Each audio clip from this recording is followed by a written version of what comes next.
Master এবং দূর দূর থেকে আগত সমস্ত ভক্তবৃন্দ সকলের প্রতি আমার আন্তরিক সশ্রদ্ধ জয়গুরু প্রণাম রইল। আজকে এক বিশেষ দিনে আমরা পরম দলের আতুল চরণ বসে শ্রদ্ধা দিলীপদার গৃহে পরম প্রেমময় শ্রী ঠাকুর অতুলচন্দ্রের সৎসঙ্গে নাম সংকীর্তন আয়োজন করেছেন। উদ্দেশ্য হচ্ছে মাতা পিতা পিতৃ বিয়োগের পরে তার বিরোধী আছে চির শান্তি কামনায় পরম পিতার এই মহাযজ্ঞ অনুষ্ঠান প্রোগ্রামের তিনি ব্যবস্থা করেছেন। তার এই বিধি আত্মা চিরশান্তি কামনার জন্য পরম পিতার আতুল চরণে প্রার্থনা করি তারা যেখানেই থাকবে সুস্থ থাকবে শান্তিতে থাকবে। কিছুক্ষণ পূর্বেই আমাদের সঞ্জীব ভাই খুব সুন্দরভাবে শ্রী ঠাকুরের দয়ার কথা বললেন। ধর্ম যখন বিপাকী বাহনে ব্যর্থ হতে হয়, প্রেরিত তখন আসেন ধরায় পাপি পরিত্রাণ পায়। ধর্মের স্বরূপ আজকে সারা পৃথিবীতে বদলে গেছে। স্বরূপটা কি? ডেফিনেশন, মানে অর্থ, ধর্মের যে সংজ্ঞা, ধর্মের যে পরিভাষা, আজকে বিশ্ব জুড়ে তার পরিবর্তন হয়েছে। যার জন্য আজকে পৃথিবীতে এত ক্ষেপণাস্ত্র এবং মারণাস্ত্র নিয়ে যুদ্ধ তৈরি হয়েছে, শুরু হয়ে গেছে।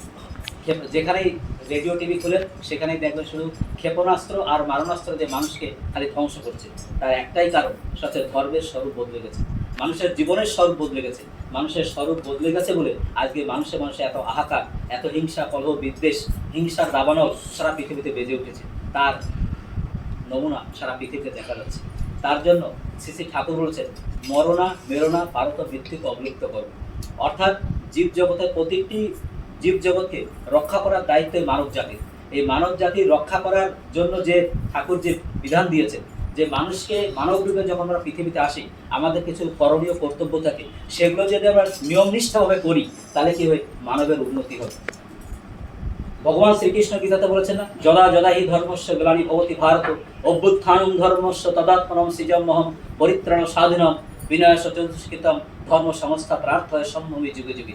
এই যুগ যুগ ধরে পৃথিবীর বুকে ধর্ম রক্ষার জন্য পৃথিবীর বুকে ঈশ্বর অবতরণ করে, ঈশ্বরের অবতার ঘটে, সত্য ত্রেতা দাপট করি।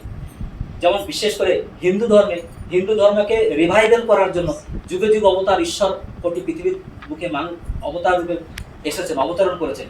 কিন্তু অন্যান্য ধর্মপথের মধ্যে আপনি দেখবেন মুসলমান ধর্ম, খ্রিস্টান ধর্ম, বৌদ্ধ ধর্ম বা জৈন ধর্ম, তাদের মধ্যে আর কিন্তু রিভাইভ হয়নি। আর রিভাইভ না হওয়ার জন্য তারা সেই ধর্মের পরিস্থিতি এমন এক জায়গায় নিয়ে গেছে যেটা অন্য সম্প্রদায়ের সঙ্গে সংঘাত তৈরি হচ্ছে। আর এই সংঘাতের জন্য তখন কি হয়?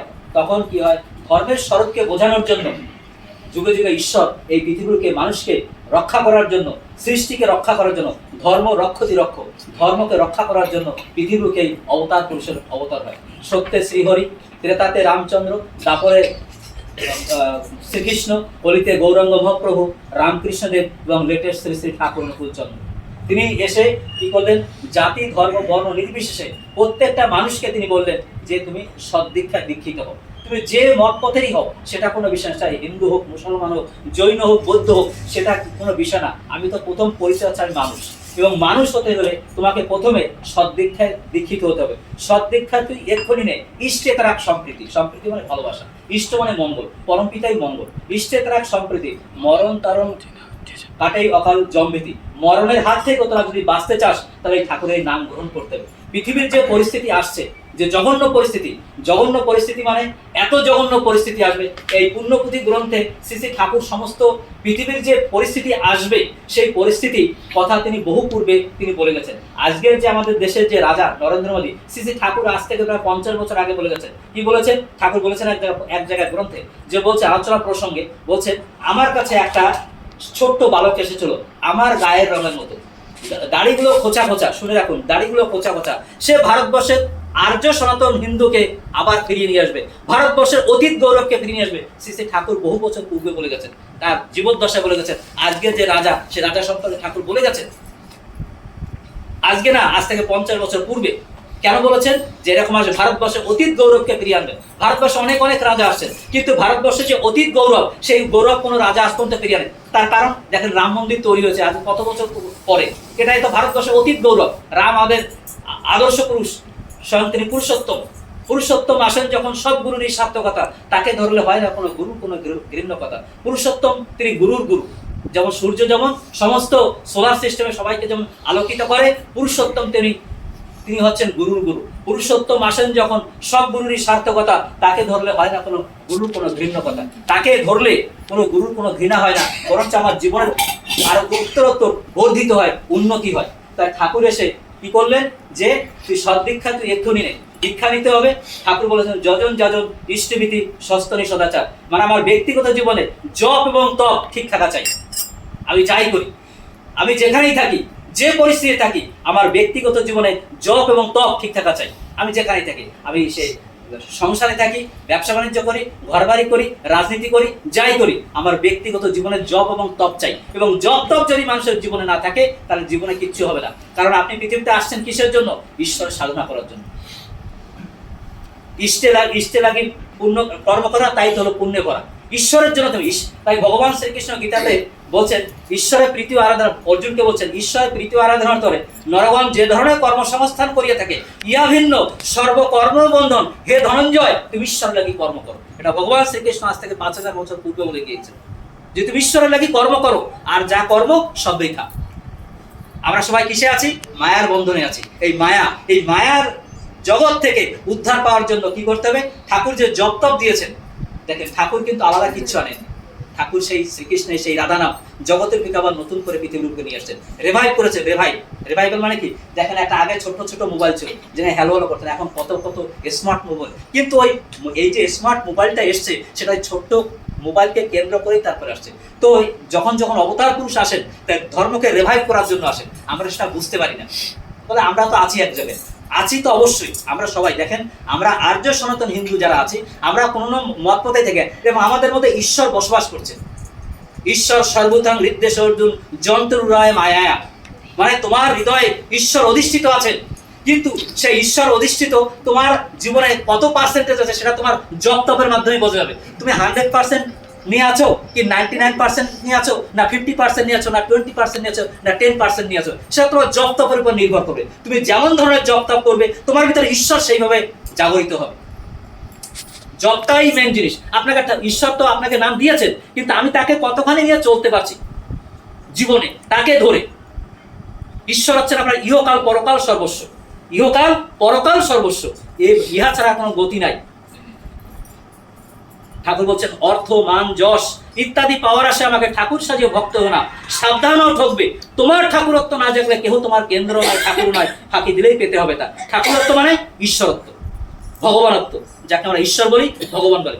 অর্থ পাওয়ার জন্য নয়, মান পাওয়ার জন্য নয়, যশ পাওয়ার জন্য নয়। এই তিনটে বাদ দিয়ে তুমি তাকে নিষ্কাম ভালোবাসো, যেমন রাধা ভগবান শ্রীকৃষ্ণকে নিষ্কাম রূপে ভালোবেসেছে, যে সেখানে যেই ভালোবাসার মধ্যে কোনো কামনা বাসনা থাকবে না। আমি তোমাকে ভালোবাসি, শুধু জগতে আসছি আমি তোমাকে ভালোবাসার জন্য, ভালোবেসেই জগৎ থেকে আমি বেরিয়ে যাব। কিছু পেলাম না পেলাম সেটা আমার সাবজেক্ট না, this is not my subject. Subject হচ্ছে আমি তোমাকে নিষ্কামভাবে ভালোবাসি প্রভু। তোমাকে যেন জীবনভর ভক্ত হতো, হনুমানের মতো ভক্ত হও। আর ভক্ত কেউ হৃদয়ের কথা আপনি বুঝতে পারবেন না, হৃদয়ে তো ঈশ্বরই জানেন। কার হৃদয়ে কি আছে, কে কতখানি ঈশ্বরকে ভালোবাসে, সেটা ঈশ্বরই জানেন। কেউ তার মনের কথা বলতে না। তাই ঈশ্বর সর্বতরং হৃদ্দেশ অর্জুন যন্ত্রণায় মায়া, তুমি মায়ার দ্বারা আবদ্ধ আছো। এই যে তুমি যখন কুরুক্ষেত্রে যখন যুদ্ধ হয়েছিল, বলছে এ তো তোমার সব আত্মীয় স্বজন, বলে আমি এদেরকে অলরেডি আগে থেকে মেরে ফেলেছি। তীর তো একটা মারা, তো একটা ওকে যে মারা হলো, ওই মারাটা কি? তার কাম ক্রোধ মোহকে মারা হচ্ছে, তার মানবতাকে মারা হচ্ছে না। এই যে দুটো ধর্মযুদ্ধ হয়েছিল, এই ধর্মযুদ্ধের মুখ্য কারণ ছিল অর্থ এবং কামিকাঞ্চ। এবং এই বিষয়ে শ্রী শ্রী ঠাকুর বলছেন যে ঠাকুর আপনি তো এই কলিযুগে আসলেন, দুই যুগে আসলেন, ত্রেতা যুগে এবং দাপর যুগে। ত্রেতা যুগে আপনি ভগবান রামচন্দ্র হয়ে রাবণকে ইয়ে করেছেন, আর দাপর যে কংসকে বধ করেছেন। তো এই কলিযুগে আসে আপনি কি ভাব নিয়ে আসছেন?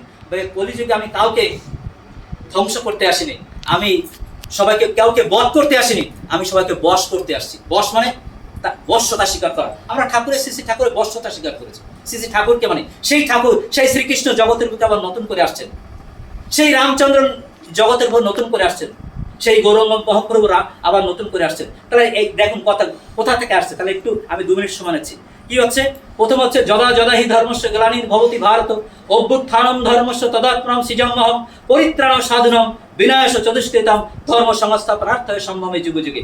এবার ভগবান রামচন্দ্র ও কথায় মানে রামায়ণে লেখা আছে, জব জব হুই অসুর অভিমানী, অসুর যখন অভিমান হয় তখন ঈশ্বর জগতের বুকে এসে অসুরকে বধ করে। এইটা হলো দুটো পর্ব, একটা রামের পর্ব এবং ভগবান শ্রীকৃষ্ণের পর্ব। এবার গৌরাঙ্গ মহাপ্রভু পর্বে একটা কথা বলি। গৌরাঙ্গ মহাপ্রভু পর্বে কি হয়েছে, যখন তার ভক্ত শ্রীবাসের আঙিনায় খুব কীর্তন হচ্ছে, মহাপ্রভু কীর্তন করতে করতে করতে তার ভক্ত শ্রীবাসের গৃহে গেছে। শ্রীবাসের গৃহে যখন যায় তখন শ্রীবাস একজন গরিব ভক্ত এবং তার সন্তান সেই সময় মারা যায়।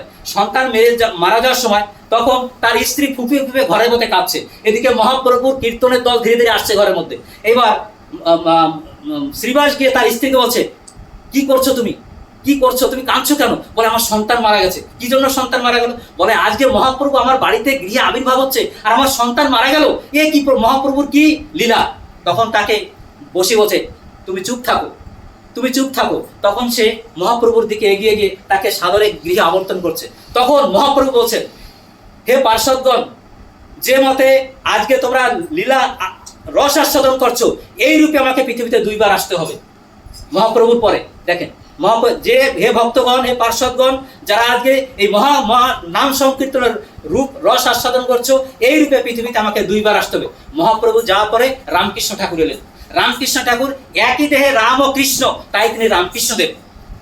রাম ও কৃষ্ণের যে অবতার সম্মিলিত রূপ হচ্ছে রামকৃষ্ণ ঠাকুর। এবং রামকৃষ্ণ ঠাকুর পৃথিবীতে যাওয়ার প্রাককালে মা শারদা, মানে তার স্ত্রীকে, মা শারদাকে বলছেন যে তোমার হাতের মানে শাখাকে ভেঙো না, শিগগিরই আমার আসতে হবে, ঈশান কোণে আমার জন্ম হবে, কলির শেষে কলকি অবতার হবে ব্রাহ্মণের ছেলে। সেই রামকৃষ্ণ ঠাকুরই আবার শ্রী শ্রী ঠাকুর অনুকূল রূপে আসছেন। যখন 7টা 5 মিনিটে শ্রী শ্রী ঠাকুরের পৃথিবী ধরাধামে অবতীর্ণ হন, তখন ওই সময় পদ্মার তীরে জেলেরা মাছ ধরছিল। তখন দেখে শিবচন্দ্র চক্রবর্তী গৃহে আগুন লেগেছে, ব্যাপক আগুন, ওই অ্যালুমিনিয়াম টিনের উপর আগুন লেগেছে। বলে কি হলো, কি হলো? এই শিবচন্দ্র ঘরে আগুন লেগেছে, তোরা সব দৌড়ে ছুটে চল। দেখে এক দিব্য শিশু পৃথিবীতে জন্মগ্রহণ করছে। শিশুরা যখন জন্মগ্রহণ করে তখন তারা কি হয়, কাঁদে, কিন্তু ঠাকুর খিলখিল খিলখিল করে হাসছেন। এবং শৈশব কাল থেকে তার লীলা শুরু হয়েছে। প্রথম অবস্থায় যখন তিনি শৈশব অবস্থা চলছেন, তখন পাশে উমেশচন্দ্র লাহিড়ী ঠাকুরের ভক্ত লোক ছিল, সে করছে বিষ, তখনকার দিনে বিষ শুকিয়ে রোদে দিয়েছে। সেই শিশু বালক গিয়ে প্রথমে গিয়ে 10-15টা বিষ খেয়ে নিয়েছে আর খেয়ে হাসছে। আর মা তখন এসে বলে, হে আমার সন্তান আজকে মারা যাবে, কিন্তু ঠাকুর হাসছে। এই হচ্ছে তার জন্মকাল থেকেই তার লীলা চলছে।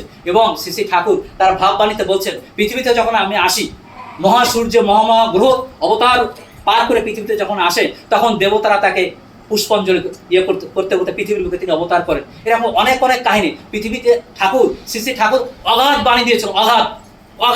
এমন কোনো বিষয় নেই ঠাকুর বলেননি, এমন কোনো বিষয় নেই ঠাকুর তাকে মানুষের জীবনকে স্পর্শ করেননি। যে মায়েরা সন্তানকে কিভাবে পালন করবে, একটা দেশের নায়ক কেমন হবে, একটা উকিল ব্যারিস্টার কেমন হবে, শিক্ষক কেমন হবে, রাজনেতা কেমন হবে, দেশের পরিবারের লোক কেমন হবে, প্রত্যেকটা মানুষের জীবনে তিনি কি করেছেন, ছোঁয়া দিয়েছেন। কিন্তু আমরা যদি তার কথাকে যদি আমার জীবনে যদি আলোকপাত না করি, তাহলে ঠাকুরের কথাগুলো মানে ওই ভাষায় ভেসে উঠে থাকবে। তা ঠাকুর আমাদের দিয়েছেন এই জগৎকে, এই সংসারকে, মানুষকে বেঁচে ওঠা এবং বেড়ে ওঠা এবং সুস্থ থাকার জন্য ঠাকুর দিয়েছেন। ঠাকুর কিন্তু সেই একই, যেই রাম সেই কৃষ্ণ ভজনিষ্ঠা করি, নামের সাথে আপনি শ্রী করি। যুগে যুগে তিনি এসছেন কিসের জন্য? এই মানুষকে উদ্ধারের জন্য। নন্দসেন ভগবান শ্রীকৃষ্ণের যতই লীলা, সর্বোত্তম নরলীলা, নরবপু তাহার স্বরূপ, নবকিশোর নটবর নরলীলায় হয় অনুরূপ। আপনারা সকলে ভালো থাকবেন। এরপরে কেশবদা আছেন, কেশবদাও বলবেন। বিষয়টা হচ্ছে ঠাকুরকে নিয়ে থাকাই হচ্ছে আমাদের জীবনের সাধনা। কিচ্ছু যাবে না সঙ্গে, কিচ্ছু না, নাথিং, কিচ্ছু যাবে না। যাবে শুধু আপনি ঈশ্বরের জন্য যতটুকু কর্ম করলেন সেই। এই বিষয় আশায় সম্পত্তি, টাকা, গহনা, মান মর্যাদা কিছুই থাকবে না, সব মাটিতে মিশে যাবে। যাবে শুধু আপনার কর্ম, সেটা হচ্ছে ঈশ্বরের লাগে কর্ম করি, সেই হলো পুণ্যে ভরা। ঈশ্বরের জন্য করতে হবে। আমি কার জন্য? ওই যে বলো না, you are for the lord, not for other. You are for the lord and so for other. তুই প্রভুর জন্য জগতে, তাই তুই সবার জন্য। জয়।